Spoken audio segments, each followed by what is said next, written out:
That's backwards. And so then maybe you do make plans to get married, and then you start having this vision of, oh, you know, I've always wanted to find a cute little white church and have a little white wedding, and yes, and we'll just ask the pastor to bless it with holy water, and we'll put a little God on top of the relationship. And this is pretty wobbly, and this won't stand. Why not learn to love Jesus first? Just love him.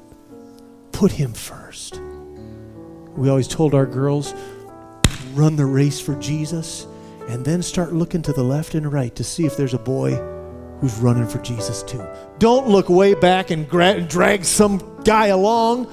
Look for somebody who's got a heart for Jesus. Wow, look at how he worships. He's got a heart of worship. Man, when he speaks up at youth group, he's got a testimony from God's word. He's in the word. And then, you know, wow, I see him. I see how he loves God. Now, you know, I think I'd like to get to know him. I'd like to get to know him better. You know, he seems like a great guy.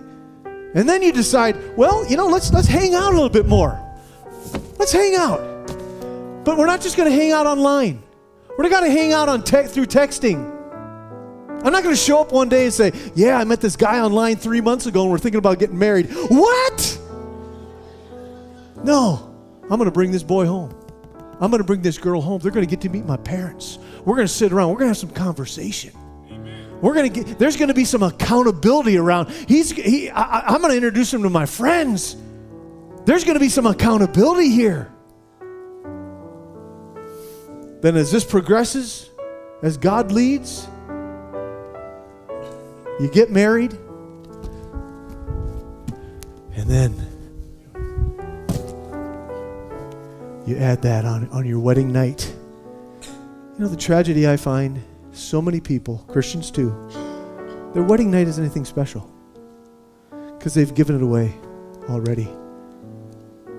And that's why I tell people who've already compromised in those areas, don't live in condemnation, but you can choose today from this point forward to present the purest you possible, and it'll be special again.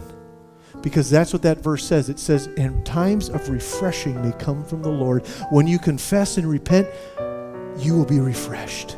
When you get rid of that sin and quit carrying that along with you, you will be refreshed. And I believe you can regain your intimacy. It becomes more than just sex. It's really intimacy.